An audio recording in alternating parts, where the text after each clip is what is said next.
Hello, my name's Simi. This is for our week 8 video journal for ECED 330. Last video of the quarter, so that is exciting.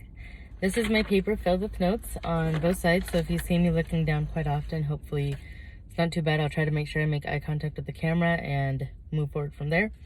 So what I'll do first is start with our prompt, then go over what I will be reviewing, then go over the lesson plan that I had originally picked for the child for the dual language learner, and what my activity and lesson plan was for them.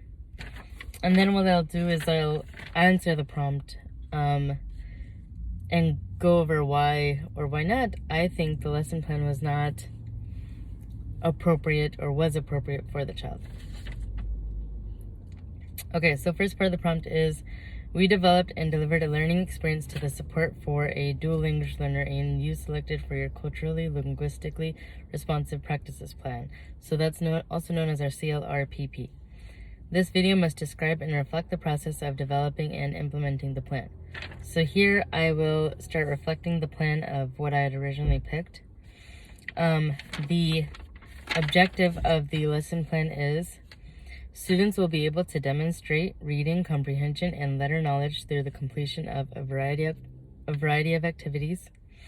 The second objective also listed is the objective for the the second objective that was also listed. The objective for the English language development foundation is for the child to learn to use bigger and age-appropriate words and construct sentences for the child's age, and also learn how to use social conventions.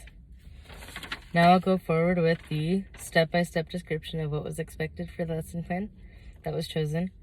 One is to tell the children and the students what will be happening, what we'll be moving forward with. Second, ask for volunteers to sing the ABC song, so that's pretty much like a review before the actual activity begins. Third, letter sequencing. Fourth, letter sound recognition. Now on to the anticipatory set, what I anticipated. First, I anticipated that this will bring questions on how to sing and how to say animals in other languages. So this could also come from a teacher's perspective. So say me, I'm Indian, majority of the teachers that I work with are Hispanic. So saying animals in Spanish is not as common, I don't want to say, but I want to say a little more different of having another teacher in the classroom who speaks a different language to definitely bring that culture out and the language and the communication out, especially during lessons plans as such. The second for the anticipatory set, this is a little more personal. After that first anticipation, I anticipate that the letter recognition will take place after the book has been read in small groups and read again in a large sitting area as a class. So now that I reflect and go over our lesson plan that we picked, so this is a good point that I wanted to point out, where I said that they'll move after they read in small groups and read again in a large sitting area. So yes, that would work for older kids, slightly older children, because then they can help review the book and go over critical thinking and stuff like that. However, for younger Head Start preschool ages, maybe if I stuck to only small group area and then went from there, then it would be a little bit easier, as you know, for flow and what to anticipate next, and the children can also get their wiggles out a little sooner and not have to sit for so long. Also, to say animals in other languages, I feel like that also should have been thought again, because I don't think children can sit for such long periods of time.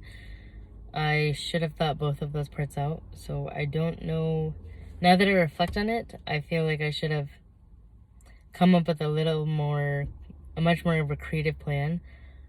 I don't know if my current position is to kind of blame or to kind of look upon when I come up with current lesson plans for school, but because of my experience with working with different age children, from young, like Head Start ages, to preschool, and now so forth to 4th grade, it's a little hard to balance out everything and make sure that I do pick the correct lesson plans.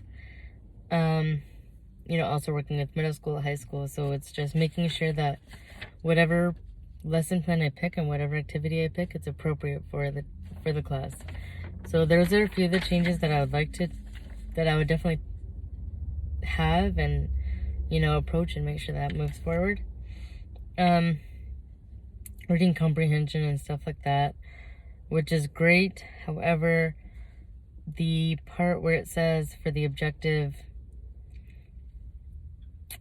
letter knowledge and all that, I would expect letter knowledge to be a little more appropriate or a little more expected through a worksheet, something visual that the children can see. But I know that the materials listed, there were some materials that were listed that could be visuals, they could be visual aids.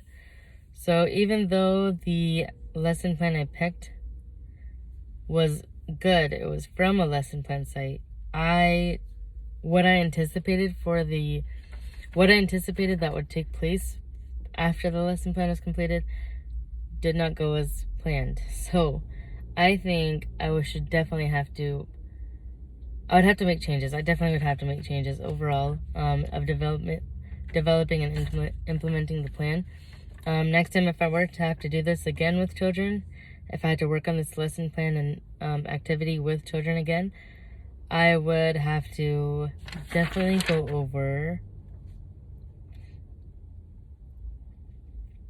I'd probably have to change the step-by-step direction a little bit.